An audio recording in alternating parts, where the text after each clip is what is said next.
Hola chicos y chicas, bienvenidos, espero que os lleváis bien.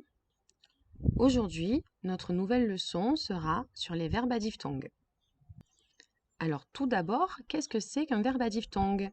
Un verbe à diphtongue, c'est une sorte de verbe irrégulier.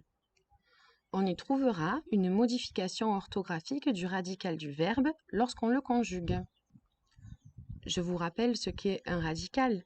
Le radical, c'est lorsque l'on enlève les terminaisons AR, ER et IR du verbe à l'infinitif. Donc, ce radical va changer lorsque ce sera un verbe à diphtongue.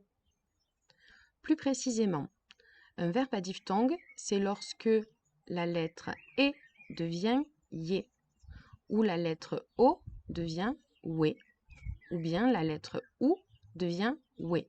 Mais dans ce cas-là, il n'y a qu'un seul verbe. Il s'agit du verbe jugar.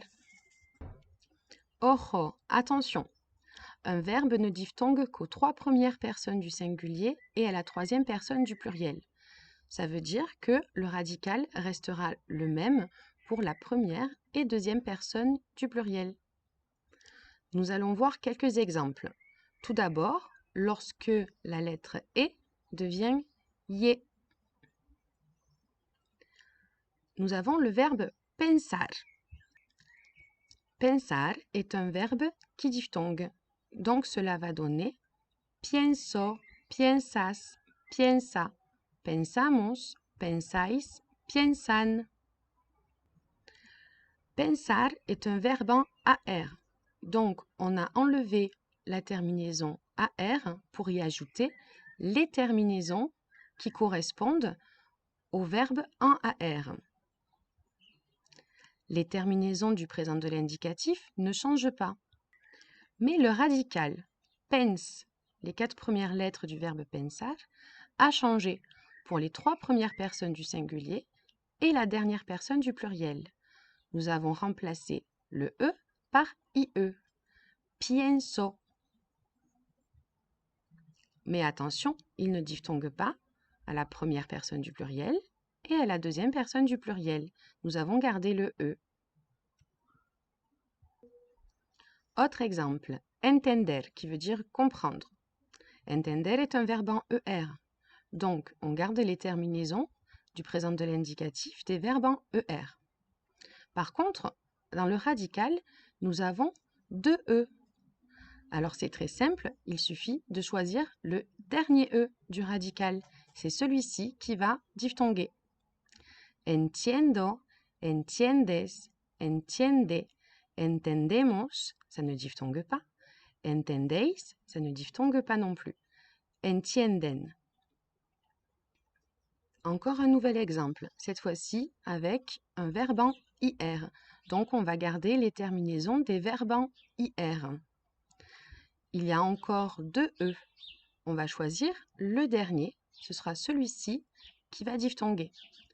Prefiero, prefieres, prefiere, preferimos, preferis, prefieren. Donc on remarque qu'il existe des verbes à diphtongue dans les 3 groupes de verbes, que ce soit des verbes en AR, en ER ou en IR. Maintenant, nous allons voir d'autres exemples. Lorsque la lettre O ou la lettre OU deviennent WE. Le verbe poder, qui veut dire pouvoir.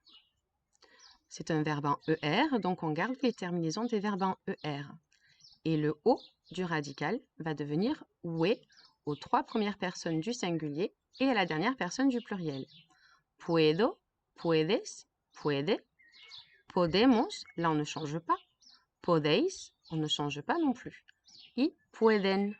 Je vous l'ai rappelé ici, on ne diphtongue jamais a nosotros y vosotros, c'est-à-dire les 2 premières personnes du pluriel. Pour terminer avec les exemples, le verbe jugar, qui veut dire jouer, c'est un verbe en AR, donc on garde les terminaisons des verbes en AR, mais la lettre OU va devenir WE pour les 3 premières personnes du singulier et la dernière personne du pluriel, je répète. Juego, juegas, juega, jugamos, jugáis, juegan. Le verbe jugar est le seul verbe dont le U devient UE.